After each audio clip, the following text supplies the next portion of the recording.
Yes, so say hi, G. Yeah, so what have I been up at the stadium? Swifty? I asked the same yesterday. Who the hell is? I don't know if it's a boy or a girl. I would much rather be at the Foo Fighters, which is happening tonight and tomorrow, but I couldn't the price tag for the tickets, so I settled for taking Maisie to see Taylor Swift. And I got her school report this year. She's totally aced year 3 and she's halfway into year 4's points. So yeah, I've got a little brain box. I would much rather be at the Foo Fighters, which is happening tonight and tomorrow, but I couldn't the price tag. Right, who's got the YouTube open? It's not me. The aced year 3. It's all being repeated. No, was it Natalie? No, it wasn't me that time. Because I have a blog about illness. But I'm in complete denial that I actually am really quite poorly. And I get these sepsis bouts that I can't just take paracetamol and hope the temperature will go away. And then I message the Gills and Steve going, oh, my temperature's like 39.9. And then I wonder why I'm in resus and it's all go. And so I'm frustrated that I leave it too late. So it's going to change. But I'm starting to feel better. I'm struggling. I've written a blog post for tomorrow, so I feel like I've accomplished something. I think I'm just feeling a bit lost and quite I'm just struggling, but I'm sure it'll be okay in a few days. In a few weeks I'll get back to myself. I think when you live on your own and you get that poorly, and luckily my neighbour got me in quickly, and if I left it too late, it would have been a different story. And I think it's quite scary. I'm just afraid that one day I'm going to leave it too late, and we don't really know why I'm getting the sepsis, because my plumbing's all different. We don't know exactly where it's coming from. It could be the divergent colitis. It could be this new infection I might have in my stomach that's causing inflammation. It could be that my urine with my urostomy, because it's a bit of the bowel. It could be that. So we don't, or the kidneys are another question. So we don't know where it's coming from. So I can't really prevent it. And I think that's where I'm getting frustrated. But in perspective, I've only been in, it's my first. Now you're trying to shake it up. Yeah. I must have not listened to my body for a few weeks, but we'll see. Yeah, you've got to continue to plan. I mean, look at the last 3-4 months and what you've achieved, and at any moment you could have been in hospital, but you wasn't. And if you end up going back in hospital, then that's what happens. You're still going to live your life, ain't you, to the fullest. Yeah, but Steve's a bit like that, Rach. He struggles with planning things because he spent Wednesday, because I was trying to. I'm getting better. But thank you for all the comments, and thank you for everybody, like Steffi, Louise, Steve, Graham, all of you commented, Natalie, like you all commented, and it really helps. So thank you, and everybody watching. And I'll pass you to Steffi. Near us. And drop the kids off at Stephen's mum's because we had to go to Lyribeth's school for a parents-only meeting, which I think is a load of crap. You should be allowed to let your kids go, like, meet the other kids in not such a scary setting as the transition days. You know what? I love taking to parents' evening and watching the fear of God on her face when I sit down and talk to a teacher. It wasn't a parents' evening because she doesn't start school till on PowerPoint, and they didn't even do half of what was on the list. I'm like, well, what was that? What's this? And I'm like, that's just poor planning. Poor planning. And it was all run by the head, who's no longer going to be the head as of the end of July. So that was a bit stupid as well. Anyway, well, that's pretty much. I don't think I've done much this week other than work. I was hoping to have gone to Newcastle to see Graham, but that fell through. I've picked up overtime. I've got more bears. It's been. Oh yeah, the bears! I should go and get them. I've got mine. Yeah. She caught me at a week time. I was walking back. I thought it'd be a good idea to walk over to the industrial estate and go and get some kitty food. I forgot how long that walk is to the industrial estate, and it was about 30 degrees. And I was relieved when she rang. Million Continent Mermaid. Oh. And I've got Graham's Toonami Magpie.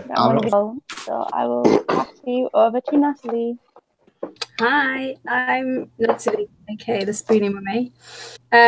I have of May, and it hasn't shown up So she managed to sort that all out today anyway. It's getting delivered next Wednesday. She just sort of had a check of my joints, but she's not done the actual assessment yet because she wants me properly on the Stelara. She doesn't want to do it and then take me off it because it's not working when it's just because I've not had it. So that's all sorted.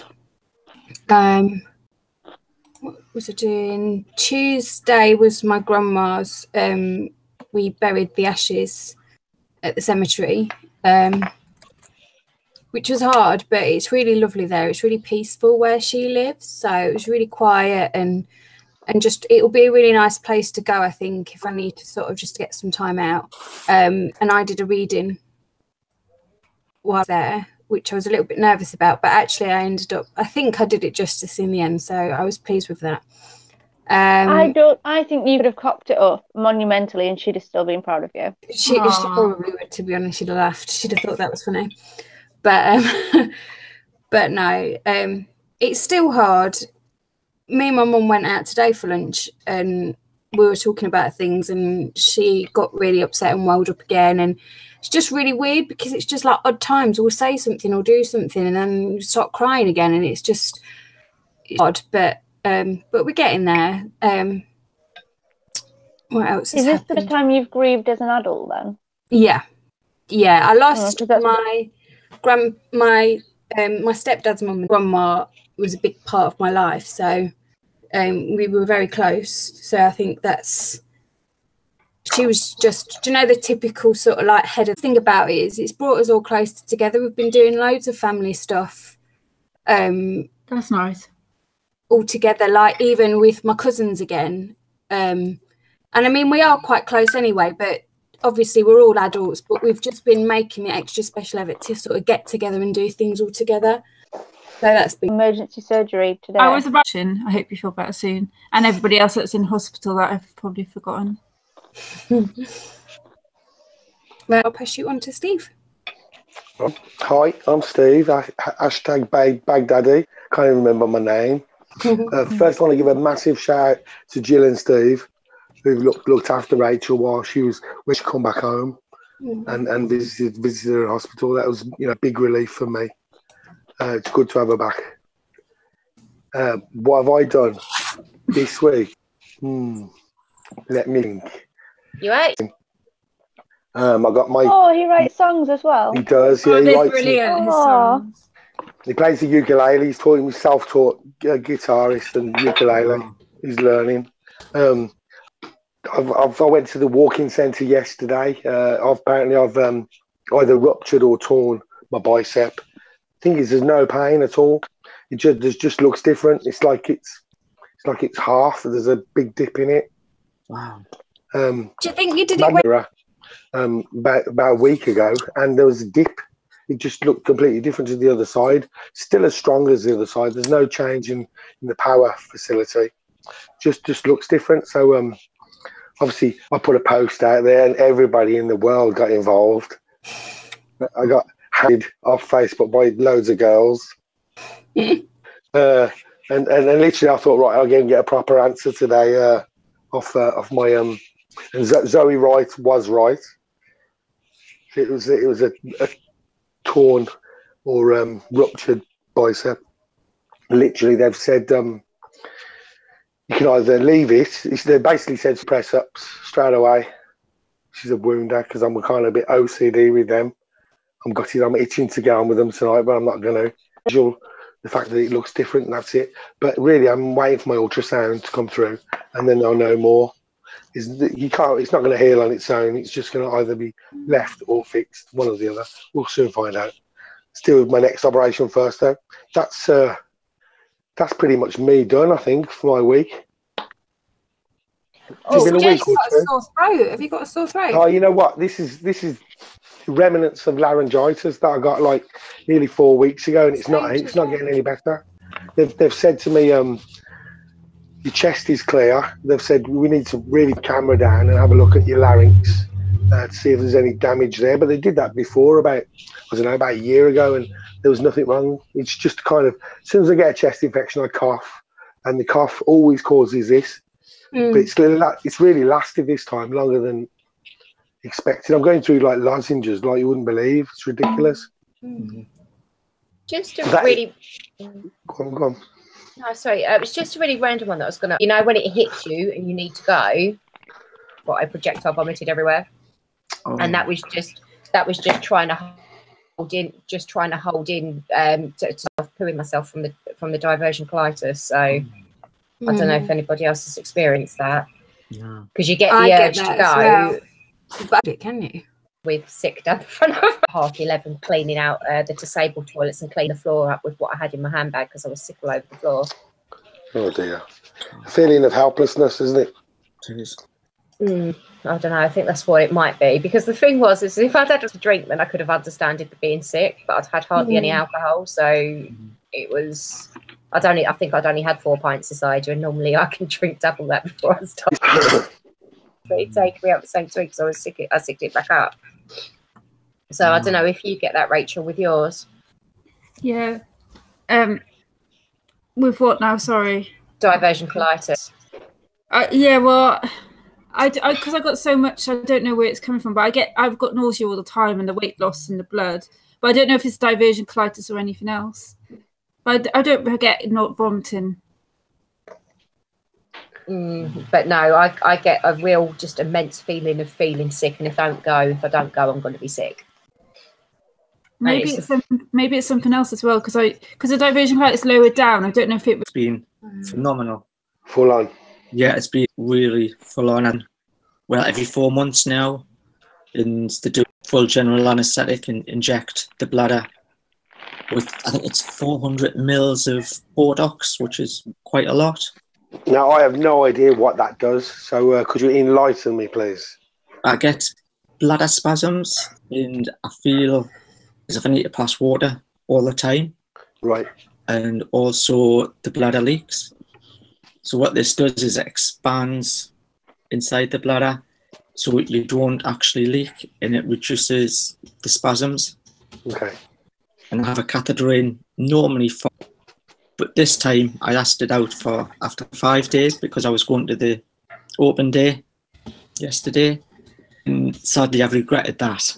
It's I am having a few problems with leakage, so I was over keen, I think, because I was meeting people that I didn't want to let down, that had been arranged for quite a long time. So I thought, I've got to get this catheter out and I've got to get to this open day. Although I had a fantastic day, it's caught up with us today. Yeah. Yes. Is that what? It was at St James's Park. It's where Newcastle play. Okay. Also, it's really good because Graham got to meet, like, there's a few urostomies that are Newcastle, like Donna and Sarah, and I know Kim isn't urostomy, but yeah, and it's because I'm so jealous that Graham got to meet them because they're so cool. And I learned so much. We were. I can't remember who else is in there, but yeah, I'll have to let you know because with some of us have TPN lines in and an open wound and everything else. So my mum paid, even though my mum is a carer, my mum paid for me to have somebody to come in, as well as the district nurses that were changing my vac machine and everything else, just to try and help me when I first got out of hospital. It's not something that I openly speak about, just purely because it's not very nice, and people look at you because you don't look ill. Why they've got somebody coming out that's caring for you, and it's like, even now, everyone thinks I'm so positive and I get on with life and everything else. But there are days when I don't get out of bed. There are days when my joints are killing me and Ben has to lift me in and out of the shower or in and out of the bath, or he has to help me get my clothes on because I can't bend down to get myself dressed. We all have those bad days. So is there any difference between having a paid carer or having somebody that lives with you that does the care for you? Well, when I it must have been around like 2012. One of my best friends, she's been one of my friends for like 20 odd years. She contracted ME or whatever, but anyway, she developed ME and she was entitled to direct payments. So I was between me and her stepsister, we were like cleaning when a partner wasn't there because he would go all over the country doing pap tests and stuff. And like, I was sick and I was caring for somebody else, and like, I mean, I literally went in, tidied up, washed up, put the washing on. Her partner left me a long list because he's very particular about certain things, and I would basically just make sure she wasn't trying to kill herself with her food, which has got substantially better. But she used to just enjoy having us there. Like, it was, she'd get like 6 hours a week or something, or maybe 12, and we split it between us. And I've always worked in care, and I found it really difficult caring for a friend. Like, I remember, I felt like it was work, and I don't want to see my friends as work. I want to see them as my friends. And like, I remember after my first surgery, my sister, who at the time I didn't particularly talk to, and anybody that actually knows myself and my sister knows that there's nothing really there.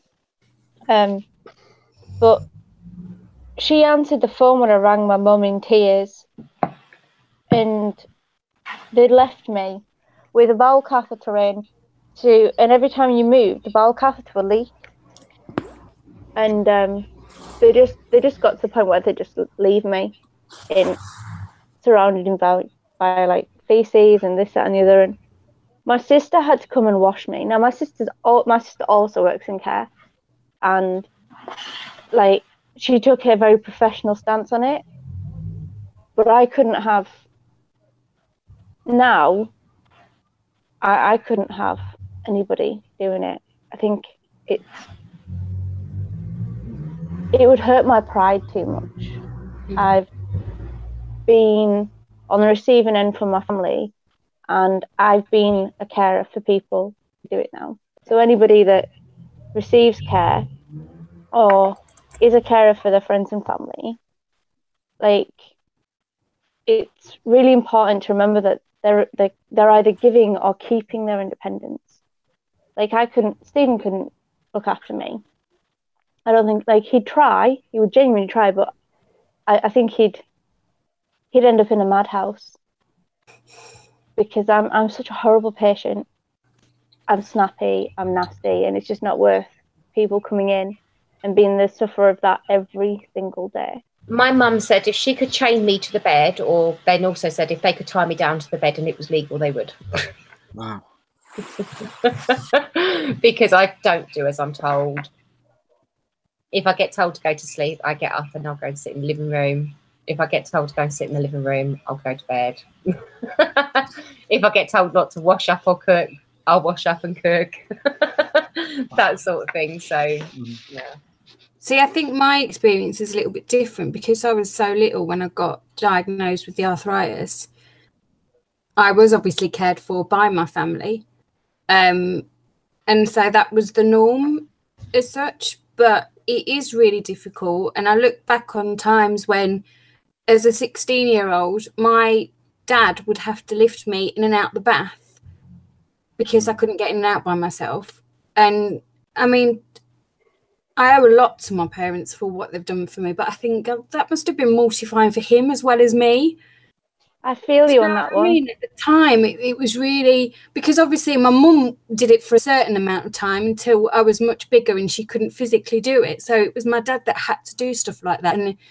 And it was always, I mean, my family have been brilliant. Both my brothers are younger than me, but the older of the two, Adam is 2.5 years younger than me. He would be the one who would straighten the back of my hair for me and put my socks on. That was his sort of thing that he did to help me. I was never allowed to tell anybody. I tell people now, and he's like, ooh. But I mean, I was really lucky, and I mean, they still help me out now. My mum will come round, but my mum's very much of the I do as I'm told. I have to do my exercises, and I hate her for it at times, but I know that the only reason I've had arthritis for 31 of my 32 years now, and the only reason that in as good as condition as I am is because of what she had me doing when I was younger. Mm-hmm. And the fact that she didn't just let me wallow. She would sometimes, but she would also make me do my exercises, make sure I was taking all my meds properly and stuff like that. So I've not had any professional care since being an adult. Like I say, my family will generally just be the ones to chip in. My mum will come and stay with me after I've had surgeries and stuff like that to help me out. It's mad, you know, things happen for a reason. I'm convinced of it. You know, like strong people get certain things for a reason. The fact that your family is stuck together, you know, things happen. You know, just it's just a way of, I don't know, way of the world, if you will. I'm convinced that that there's a bigger thing looking after us all. Well, and I don't believe odds at all, but you know, you put someone on this earth and they deal with all the shit that's thrown at them, and then you could look at their brother or sister and nothing goes wrong with them throughout their whole life, you know. But it's kind of like, you know, it was meant to be, you know, in a little sick sort of way. 18 until when I moved out, and I moved in with Maisie's dad at the time. She wouldn't leave me alone. Before diagnosis of the Crohn's, she'd come home 4 times a day. She would sit there and make me eat. She would sit there and make me take my meds, and she would watch me like a hawk. And I can't have that with my mum, because Ben, as much as he does tell me off when I do and don't do things, or things like don't put the shower mat down and I fall over in the shower and end up nearly knocking out the bathroom wall because I've fallen and slipped, but he doesn't. He gets me. He doesn't. He knows that I'll do it regardless, but he won't sit there and he won't badger me. Whereas my mum does badger me, and I can't, because I can't swear at my mum. I'm not allowed to swear at my mum. I can swear at Ben, but I'm not allowed to. I'm not allowed to use that same concept with my mum. Cared for us all the way through. They've done all my medication. They even done my physio. We went through a stage where the doctor said I would never walk, and my parents got me through that. We'd done our own therapy, not tell anybody, and 2 years later I was walking. Wow. And that carried on through all my life, and all I ever had was my mum and dad to help us all the way through, until 3 years ago, and suddenly circumstances changed, and my mum had to go in for hip surgery. And I was at the predicament, what do I do now? You know, and that's when I had to sit in the GP. I need to get some help in. I don't know what to do or where to start. And that's when I got the direct payments coming in, and I had lots of talks with social services, and they kept, it might not be the same person each day, and I wasn't comfortable with that. So I decided to find someone myself, and it turned out to be a friend I used to work with. And I got to trust her quite quickly, and I was getting 2 hours a day, and it was mostly to do with the stoma care. And she would finish her usual job at 3 o'clock in a school and come across and see me for a couple of hours, and that worked fine. And that lasted until 12 months. And sadly, it got too much for her. Being a friend, she just couldn't cope with what I was going through on a daily basis. And she just handed in a notice, and she left with immediate effect, and that was tough on me. And my mum still wasn't a fully self, so I had to try and get someone else in. And so again, I wasn't prepared for a stranger coming in every day. So I put the word out, and it was one of my district nurses says, oh, I've got a part-time nurse that works in a hospital, she's interested. So I had a chat with her, and she seemed good enough. So I says, yes, I'll take it on. And she was quite happy to do the 2 hours a day. So she started on Monday, and she quit on the Wednesday, saying that she was leaving her job where she was at the hospital to look after her mum full time, because her mum was poorly as well. And that's just left a a huge confidence in us, if not trusting anybody it's really else. hard because, I mean, Rachel had one of her friends as well for a little while, and it's like it's hard when you're the friend going in because you love your friend, you want to care for your friend. You'd rather be the one that goes in and helps rather than somebody you don't know. I mean, my friend that I went in to look after, she also used to be a carer. Mm-hmm. So when I turned around and told her, I was like, I don't want to see you as work. I can't look after my own family outside of like my kids and stuff, because I see it as work and I don't want to see the people I care for as work, and it's hard. And a lot of people don't, and the people that can look after friends and family are amazing. My sister's one of them. So it's keeping a level of professionality in it. As horrible as it is for you, Graham, like I can say she probably didn't do it on lightly. I bet she proper thought about it. She didn't.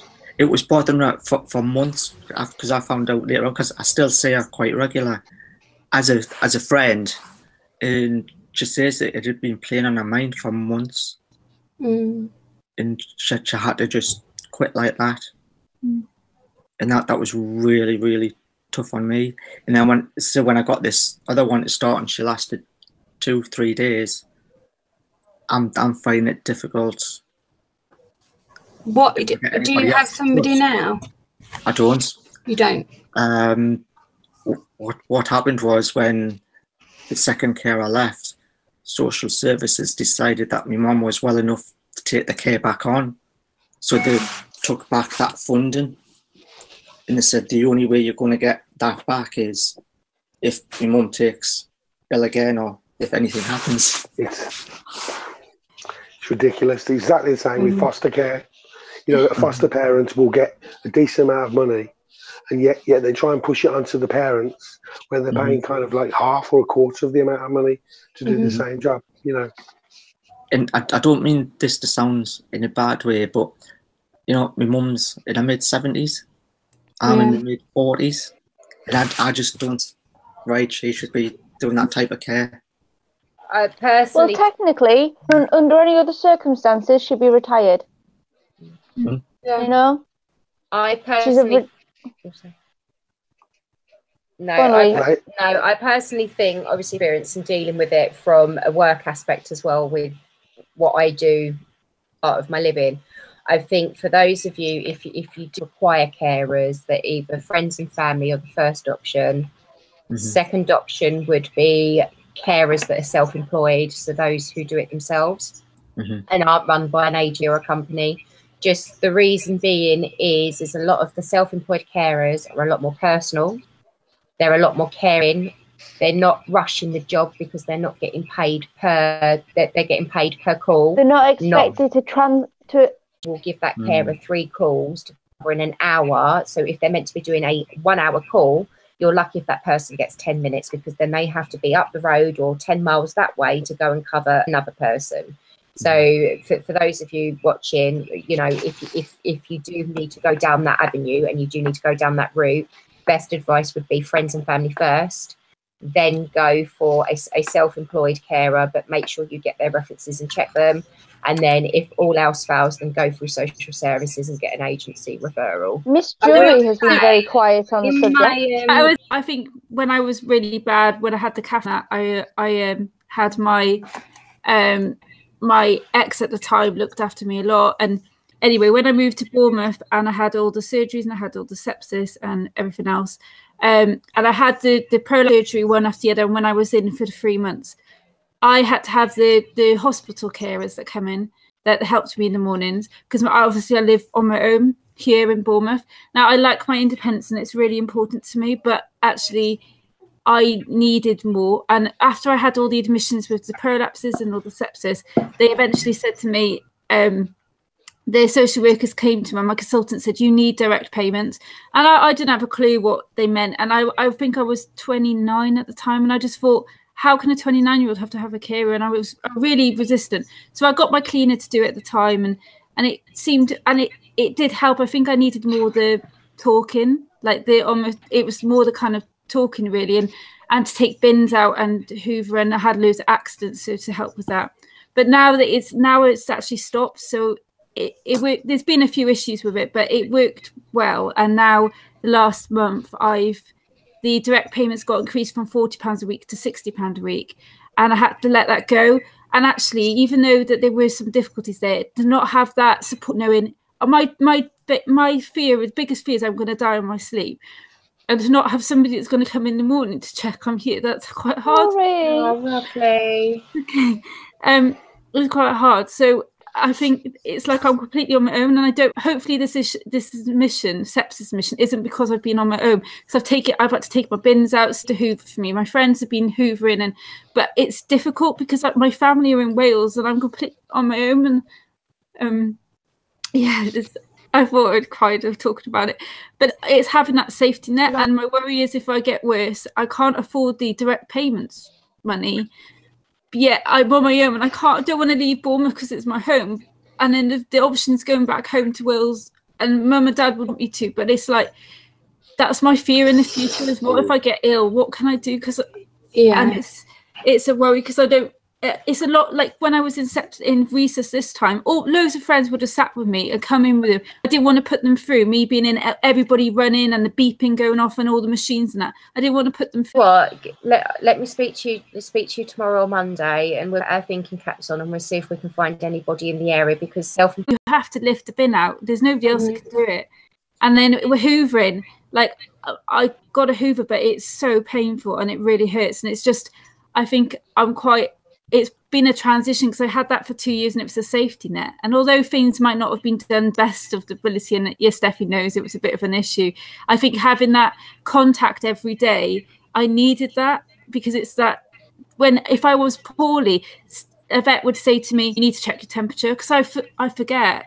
Like, I don't think to check it, and I needed that support, I think. So we'll have a look tomorrow or over the weekend on Monday, and we'll see what we can find. I think they were all fantastic, but there was 3 or 4 ladies especially who were just amazing. I've never seen, in the end, the last sort of week before my grandma went, and she was really poorly and it was really hard being there, and I've just never seen such care over somebody that isn't your parent or grandparent. And so if anybody is looking in this area, quality care were absolutely fantastic for us. So it's often easier, speaking from it probably personal is, opinion, I find it easier to go in and look after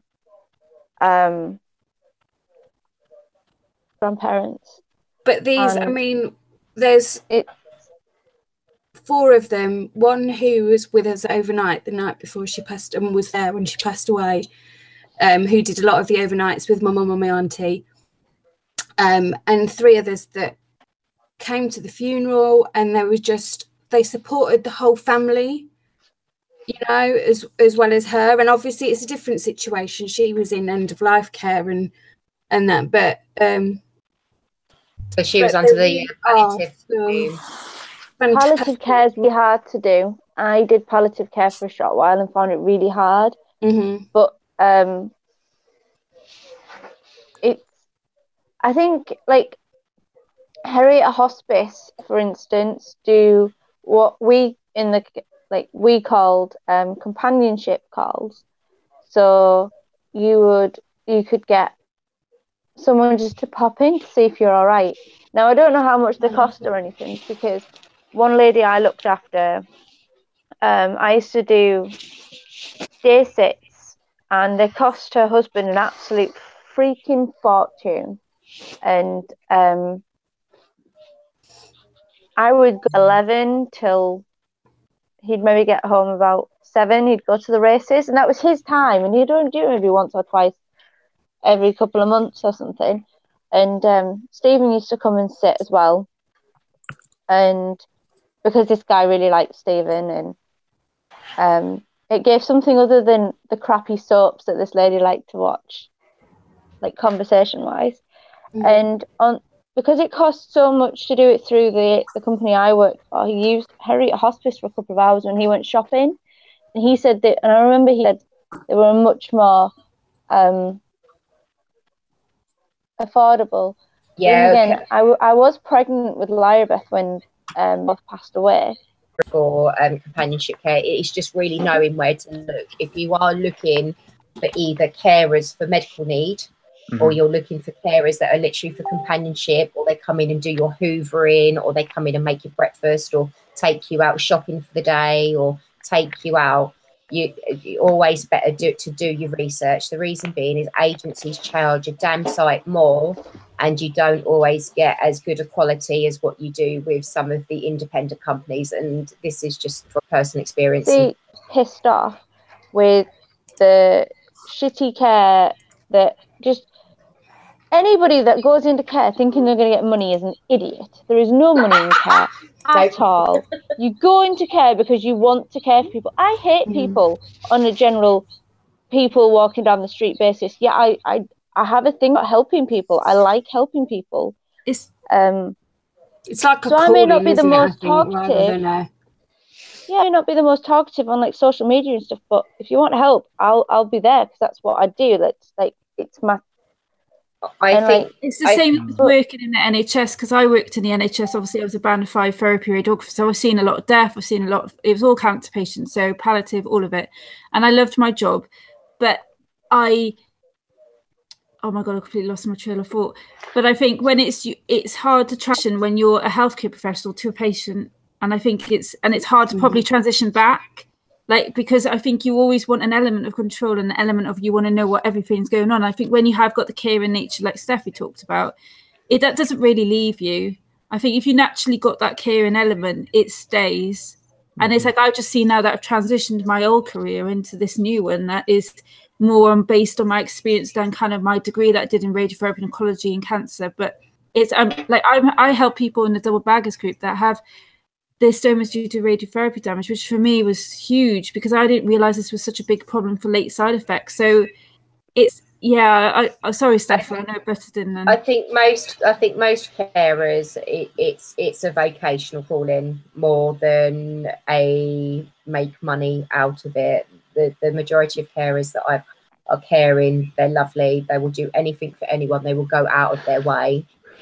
You gotta love the job. You can't really sort of stay in a job like that, really, can you? But I've also come across ones that aren't nice, that aren't doing. They're in it because the job centres kicked them out and told them that they're going to get nothing unless. And there's always care jobs going. And then you've got the that's ones not the case for everyone. Is that because the levels of qualifications is quite low? No, the hours are really good for like mums and stuff. Can work evening. School or an NVQ level 2. They don't normally go any higher than that unless they're actually. What the hell's an NVQ level 1? I do them. What the hell is that? You've got the day centre, and then I went back and I did like the nurse. Worked in a nursing home. I worked in a mental health, like so Alzheimer's, dementia. I've done slip, trip, and falls, arthritis. I had in Northumberland at one point. I had all the private Alzheimer's and dementias that we had on our books. And strokes and like, so I've worked, and then I've done autistic care. I said when one of the people I looked after died, I would never go back into elderly care because it's too hard. It's too hard when you see people that don't care about the family, and then, but you've also got to think, they might have been a horrible person to their family. They're not always lovely, handing out toffees and stuff, or in my case, sherbet lemons, or pear drops, because I have some ones with good taste. But like, it's one of them jobs that if you're good at it, you'll always end up rolling back to do something completely different, and then all the jobs I ended up applying for after my redundancy ended up all being care jobs because I'm qualified, I like the job, I can do the job. I just like talking to old people, especially when they swear. It's good that you those qualifications, though, Stephanie, that you do what you do, because The NVQs are the equivalent of somebody that's failed their GCSEs, can't do A levels, and for them to be you've got the NVQ level 3. I know that because I had to sit through with my mum and do her course. An NVQ 3 and an A level, you can go on to doing a degree. Yeah. Now, I believe. Yeah. So it's all changed. It's like Stephen's got level 3 in steel fabrication and some other crap. And like and I remember I remember him doing his level 3, and that's when it changed to a diploma. Yeah, I did my level 3, but you have to still do. When I was put forward for my Q3, they had to assess me, but because my GCSE grades were really good, and my assessment results were fine. Mine were too bad. I was clever back then. I did O levels. I didn't have to do. No, you can do it through student loan. Oh God, we better wrap up. It's after 9 o'clock. Oh God, I'd like to say thank you ever so much to Graham for coming on this evening. You're welcome. Anytime.